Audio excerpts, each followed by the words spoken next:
సభా సరస్వతికి నమస్కారం. ఈరోజు సభాధ్యక్షులైనటువంటి ముక్కాముల చక్రధర్ గారికి నా నమస్సులు తెలియజేస్తున్నాను. అలాగే మన ముఖ్య అతిథి నగ్నమూరి గారికి నమస్సులు, అలాగే విశిష్ట అతిథి వసీరా గారికి, ఇంకా ఆప్తవాక్యం చెప్పే సుధా మురళి గారికి నా నమస్సులు తెలియజేస్తున్నాను. అలాగే శాంతిశ్రీ గారికి, సమీక్షకులు శాంతిశ్రీ గారికి నమస్సులు. ఈరోజు భూమి నవ్వడం చూశాను రాసినటువంటి అమూల్య చందు గారికి, లైఫ్ డ్రామా కర్త రాధాకృష్ణ గారికి అభినందనలు, శుభాకాంక్షలు తెలియజేస్తున్నాను. ఈ వేదిక మీద ఉన్నటువంటి వారందరూ కూడా కవులు, కవయిత్రులు. వీళ్ళందరి పుస్తకాలు నేను చదవలేకపోవడం ఇప్పటి వరకు నా దురదృష్టం అనుకుంటున్నాను, ఒక్క నగ్నమూరి గారి కవిత్వం తప్ప. ఇప్పుడు ఆ అదృష్టం కూడా దక్కుతుంది, ఈ పుస్తకాలు కూడా నాకు లభిస్తాయి అనేది నా భాగ్యంగా భావిస్తున్నాను. మొన్న మధ్య కేఎల్ యూనివర్సిటీలో ఇంటర్నేషనల్ సమ్మిట్ జరిగిందండి. ఆ సమ్మిట్లో నాకు వచన కవిత్వం ఇచ్చారు టాపిక్. దాంట్లో చెప్పినప్పుడు మొత్తం ఆరిజిన్ అంతా చెప్పుకుంటూ వచ్చాను. అసలు పద్యం నుంచి వచన కవిత్వం ఎలా వచ్చింది అనేది ఆరిజిన్ చెప్పేటప్పుడు ఆ 3 years ఫేజ్ మీది,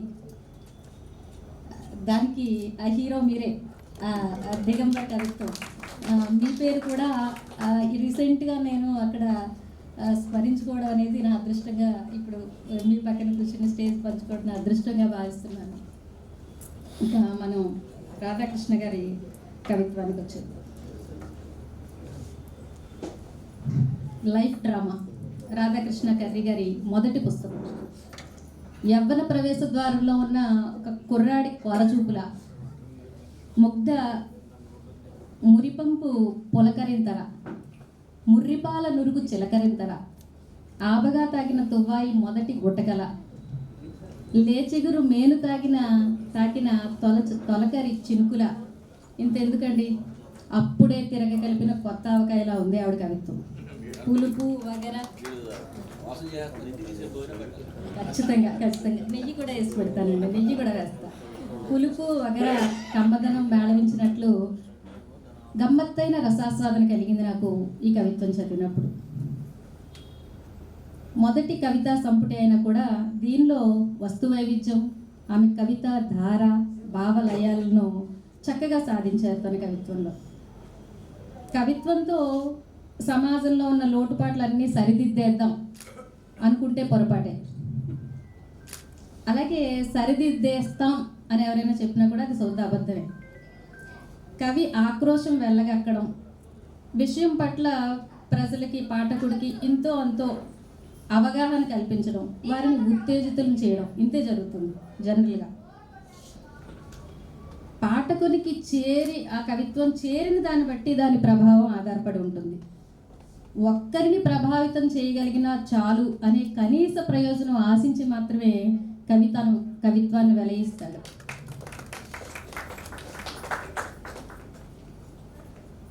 ఈ సత్ప్రయోజనం సిద్ధించడంలో శక్తివంతమైన ప్రక్రియ ఏమిటి అని అంటే అది వచన కవిత్వమే అని చెప్పుకోవాలి. ఆ వచన కవిత్వాన్ని ఎంచుకోవడం కవిత్రి తెలివిడిని సూచిస్తుంది. నూనెకి నష్టయే కానీ కవితకు పుష్టి లేదు అన్న చందాన ఈ ఆధునిక కవులు పుట్టగొడుగుల్లో పుట్టుకొస్తున్న ఈ కాలంలో రాధగారు రంగప్రవేశం చేశారు. మా గురుగారు చక్రవర్తి గారు రాసిన ఒక వెన్నెల వాగు నుంచి 4 మాటలు కవిత పరిస్థితి ఎలా ఉంది అనేది. ఇప్పుడు నాకైతే ప్రసవం మానేసిన పూల మొక్క, నాకైతే నయాగరా జలపాతం కాదు, ఇసుక ఎండబెట్టుకుంటున్న చలమ, నిరంతర ధారా సంస్తూయమానమైన గంగా లహరి కాదు, ఎడారిలోని ఎండమావి అని చెప్తారు ఈయన ప్రస్తుత కవిత పరిస్థితి. ఇలాంటి కాలంలో సాహితీ లోకంలో ధైర్యంగా అడుగుమోపి తన ఉనికిని తెలియపరచడమే కాక ఆ కవిత్వాన్ని మెచ్చి సహృదయులు ముద్రణాదుల్లో సాయం అందించే స్థాయిలో ఆవిడ రాయడం అభినందించదగిన విషయం. ఈ పుస్తకానికి స్పాన్సర్స్ నడింపల్లి సీతారామరాజు గారు, సీనియర్ జర్నలిస్ట్ గారు. ఈ సందర్భంగా ఈయనకి శతాధిక నమ్మవాకాలు తెలియజేస్తున్నాను. ఇక ఆవిడ కవిత్వం దగ్గరకు వద్దాం.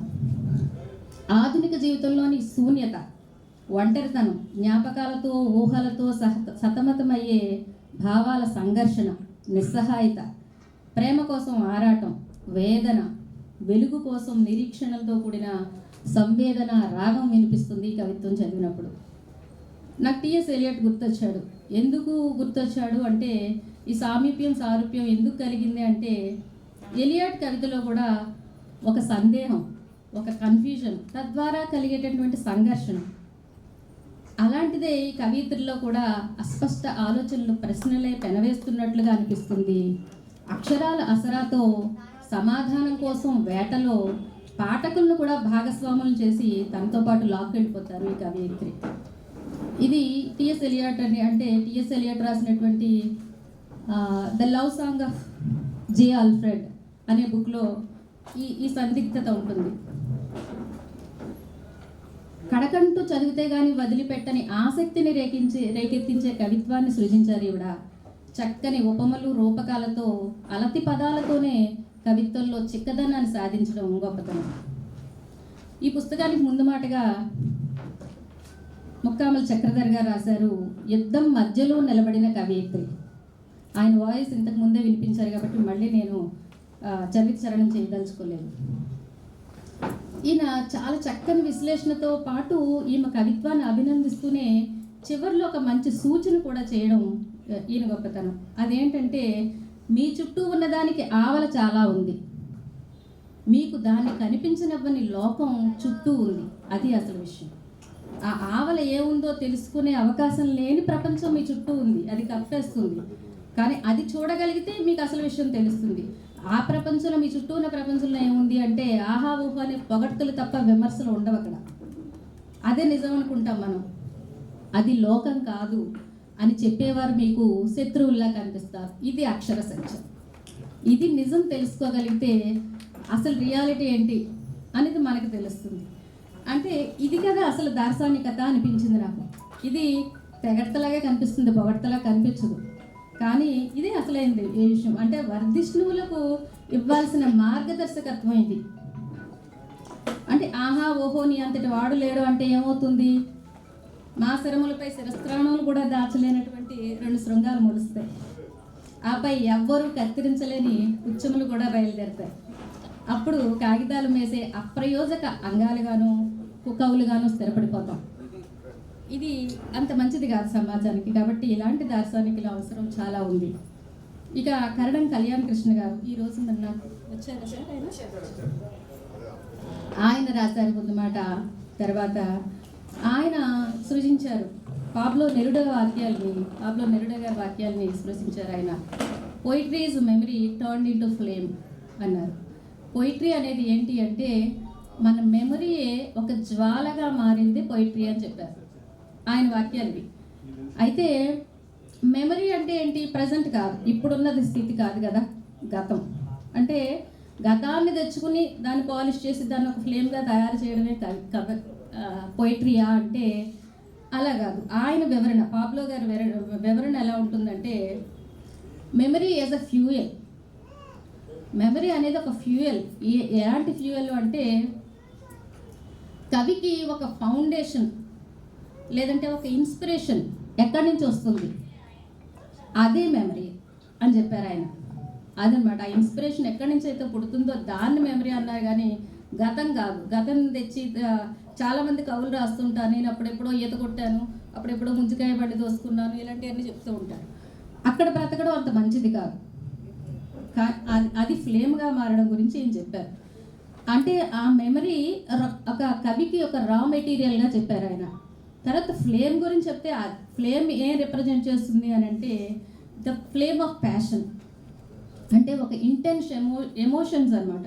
అంటే తీవ్రమైన భావోద్వేగాలు, బర్నింగ్ డిజైర్, ఇవి అభివ్యక్తిగా మారి కవిత్వంగా రూపొందించడం. అంటే ఒక ట్రాన్స్ఫర్మేటివ్ పవర్ అనమాట. అది చెప్పారు. ఆ ఒక్క లైన్లో ఇంత మీనింగ్ ఉంది.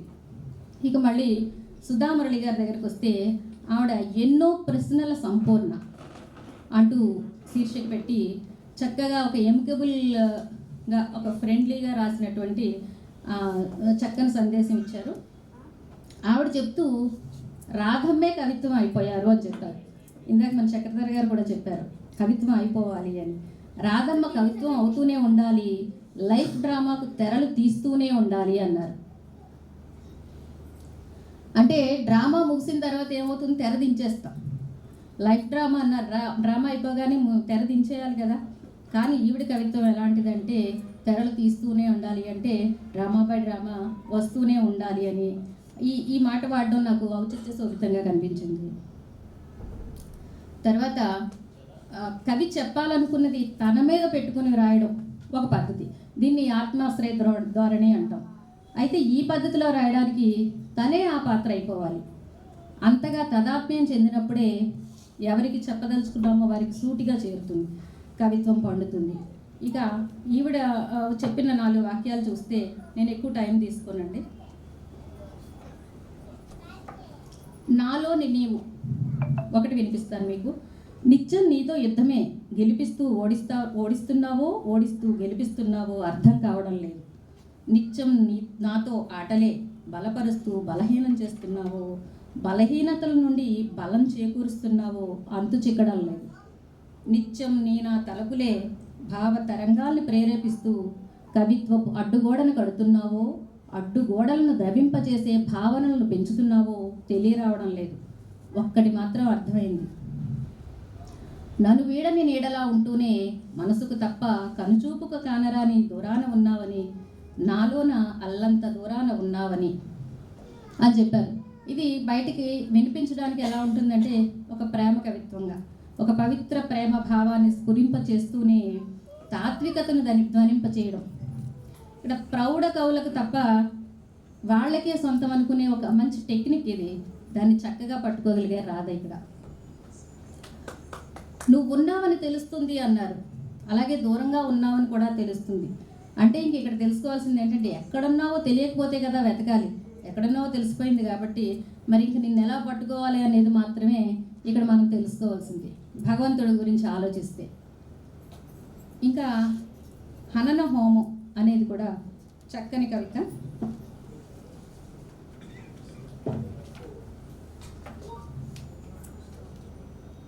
కొనసాగనివ్వు, మరేం పర్వాలేదు, చల్లారాలి కదా నీ అహంకార హోమం, దిగిపోవాలి కదా నీ ఉన్మత్తపు మత్తు. అరేరే ఎందుకు ఆపుతున్నావు రగులుతున్న ఈ కాష్టాన్ని అంటూ ఈవిడ ఏం చేశారంటే ఈ కవితలో మనిషిలోని అహంకారం మీద రాధ చేసిన దాడి ఈ కవిత.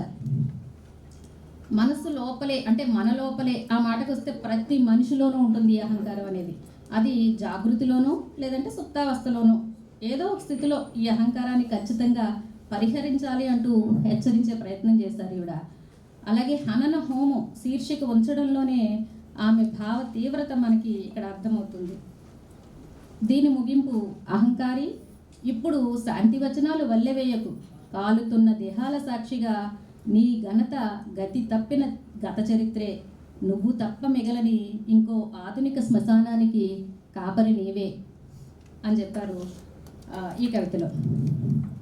రాధగారు ఏదో ఒక ఇజాన్ని పట్టుకుని గట్టెక్కేయాలనే ధోరణి కలిగిన కవిత్రి కాదు. ఇప్పుడు స్త్రీ రచయిత్రులు స్త్రీవాదులు అనే ఒక కామన్ ఫినామినాకి వచ్చేస్తాం. అందరి అభిప్రాయం అదే, స్త్రీలు రాశారంటే స్త్రీలు సపోర్టింగ్గా రాస్తారు. ఆ అవసరం మనకి లేదండి. ఎందుకు అంటున్నాను ఇలా అంటే, ఏ కవి కూడా స్త్రీవాదం లేని కవి లేడు. ఏ కవిని తీసుకోండి, ప్రతి కవి కూడా ఇంటర్నల్గా స్త్రీవాది అయ్యే ఉంటాడు. మమ్మల్ని సపోర్ట్ చేసింది లేడీస్ కాదు, అంటే ఉన్నారు చాలా తక్కువ పర్సంటేజ్, కానీ అసలు స్త్రీవాదం పుట్టించిందే పురుషుడు. కాబట్టి కొత్తగా ప్రతి వాళ్ళు స్త్రీవాదమే రాయాల్సిన పని లేదు, కానీ స్త్రీవాదం రాయాల్సిన అవసరం ప్రతి ఒక్కరికి ఉంది. ఒక స్త్రీకి కాదు, ప్రతి మనిషికి ఉంది.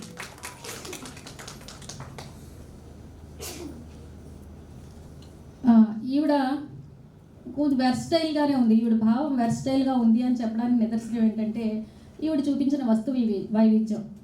ఏదో ఒక థీరీని పట్టుకొని రాయలేదు, అన్ని రకాల వస్తువుల్ని తీసుకుంది. దానికి ఎగ్జాంపుల్ ఏంటంటే ఇందాక చక్రధర్ గారు చెప్పారు యుద్ధ విరామం.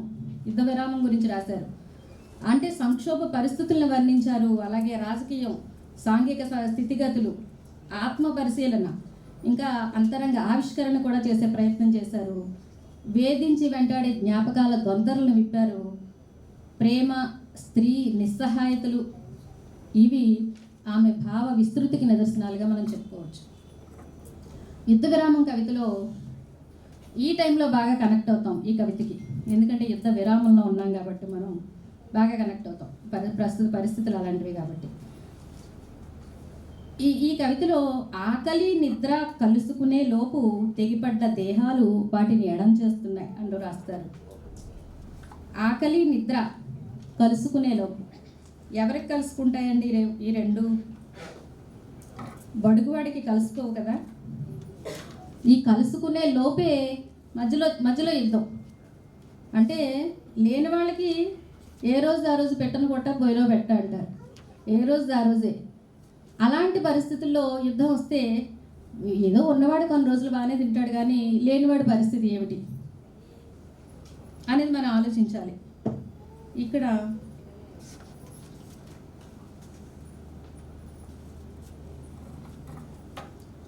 అంటే కవి ఆకలి అనే పదాన్ని పెట్టిన వెంటనే ఆ పదాన్ని మనం చదివిన వెంటనే ఒకలాంటి ట్రాన్స్లోకి వెళ్తాం. ఆకలి, బక్క చిక్కిన పేగులు ఇలాంటివి చదివిన వెంటనే ఒక ట్రాన్స్లోకి వెళ్తాం. అంటే అరేరే అనిపిస్తుంది మనకి.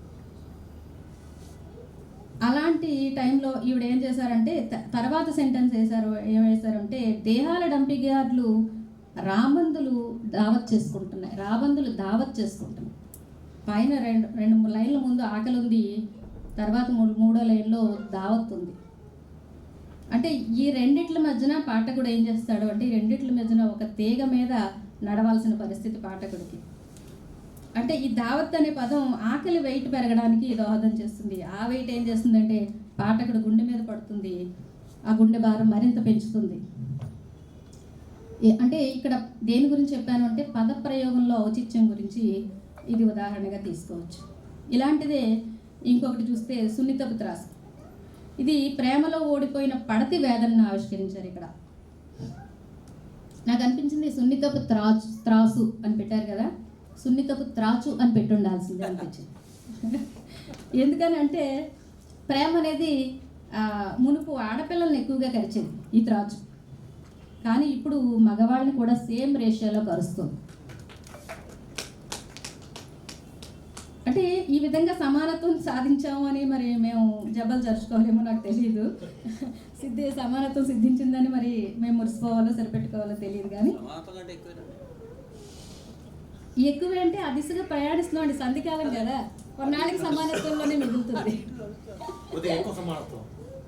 ప్రస్తుతానికి అలా ఉన్నా ఇది వెళ్ళి సమానత్వంలో నిలుస్తుందేమో అలా. అంటే ఇందులో ఇంకో రెండు వాక్యాలు చెప్పారు. ప్రతినిత్యం మరణించి అంటే ప్రేమించి ఓడిపోవడం గురించి చెప్తూ ప్రతినిత్యం మరణించడమే చరిత్రలో చెరిగిపోయే స్థిరాతత్వమే అన్నారు. అది లిఖించిన వాళ్ళ కళ్ళకు లోభత్వమే అన్నారు. ఈ పదాలు కూడా చాలా చక్కటి ఔచిత్యంతో వేసినట్టు అనిపించాయి. అంటే చెరిగిపోయే స్థిరాతత్వమే అంటే చరిత్రలో అంటే అసలు ఏమనాలి, చరిత్రలో నిలిచిపోవడం కదా మనం అంటాం. ఈవిడేమన్నారంటే చరిత్రలో చెరిగిపోయే స్థిరాతత్వమే అన్నారు. తర్వాత లోభత్వమే వాడారు. అంటే ఎన్ని అనుచిత గర్భాలు కాలగర్భంలో కలిసిపోయాయి ఆ చరిత్రలో ఏమైనా మనకి గుర్తున్నాయా? ఎంతమంది ఆడపిల్లలు అలా చేయబడ్డారు? అదేం మనకు గుర్తులేదు కదా, అదేం చరిత్రలో శిలాక్షరాలతో ఏమి లిఖించబడలేదు కదా. అలాగే అత్యాచారంలో చితికిన ఎన్ని దేహాలు చితిమంటలు కాగుతయ్యాయి, అది కూడా మనకి లెక్కేం తెలియదు. ఏదో లెక్కలు వేస్తారు కానీ అదేం కరెక్ట్ కాదు. కాబట్టి అంటే లిఖించే వాళ్లకు లోభత్వం అన్నారు కవయిత్రి. అంటే అయింది ఏదో అయిపోయింది, దీన్ని లిఖించడం వృధా అనుకున్నారేమో లోభత్వం అంటే, అలా ఫీల్ అయ్యారేమో కవయిత్రి. ఇంకా చెప్పుకోవాలంటే నేను సిద్ధమే అన్నది చీకటి కోణపు గర్భాన్ని ఛిద్రం చేసే 1000 వెలుగుల కిరణాలై ప్రభవించడానికి మళ్ళీ చావడానికి నేను సిద్ధమే అన్నారు. నా ఉనికి కోసం ఇంకో చోట నా ఉనికి కోసం నే ఢీకొడతా, కొత్తగా పోయేదేమీ లేదు, మహా అయితే మరో అత్యాచారానికి ఆహుతినవుతా. ఎందుకు రావాలండి అసలు ఆడవాళ్ళకి ఇలాంటి మాటలు? ఇక పోయేదే ఉంది, ఇంకో అత్యాచారాన్ని సిద్ధపడతా ఉంటుంది. అంటే ఆ మగ మృగాన్ని ఏమంటుంది అంటే ఇంతకంటే ఏం చేయగలవు అంటుంది, అంతే కదా. పోతే పోయి అంటే నిజంగా నాకు అనిపిస్తూ ఉంటుంది, ఇలాంటి భావం ఇలాంటి తత్వం ప్రతి ఆడపిల్లకు వస్తే ఆవిడ సబలే అవల కాదనిపిస్తుంది నాకు. అదొక్కటే కదా మనల్ని నియంత్రించేది. అది పోతే అసలు విషయమే లేదు, ఎవరు ఏం చేయలేరు. ఆ స్థితికి వెళ్ళిందా ఆ కవయిత్రి అనిపించింది నాకు ఆ మాటలు చూస్తే.